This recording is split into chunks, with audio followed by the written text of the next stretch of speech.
चिवडा घालून घेऊया।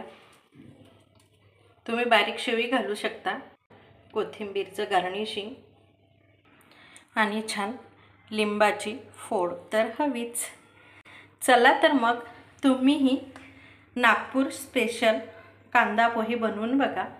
तर मंडळी, इथे गॅस गरम करून घेतलेला आहे, तर आपल्याला छान नागपूर स्पेशल कांदा पोहे बनवून घ्यायचे आहेत। तर चला मग इथे तेल गरम करून झालेलं आहे।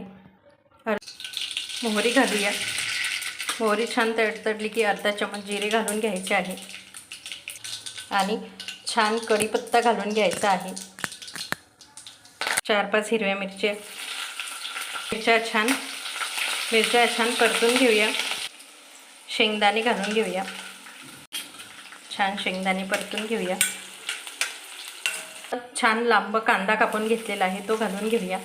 लांबा कांदा टाकल्याने छान पोह्यांना टेस्ट लागते। तुम्ही नक्की वापरून बघा। चला तर मग कांदा छान परतून घेऊया।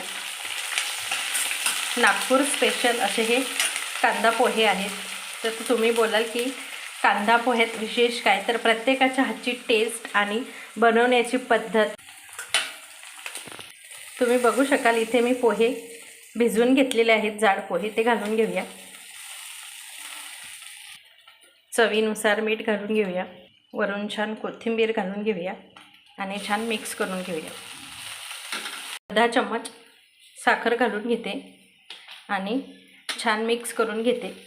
खूप छान टेस्ट लागते थोडी साखर टाकल्यानंतर। छान मिक्स करून घेऊया।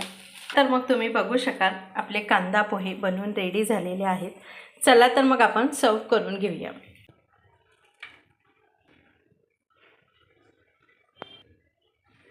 जर तुम्हाला ही रेसिपी आवडली असेल तर साधनाज फूडी कुकिंग रेसिपी चॅनलला लाईक करा, शेअर करा आणि सबस्क्राईब करा। चला तर मग भेटूया छानशा रेसिपीसोबत। तोपर्यंत स्वस्त राहा आणि मस्त खा।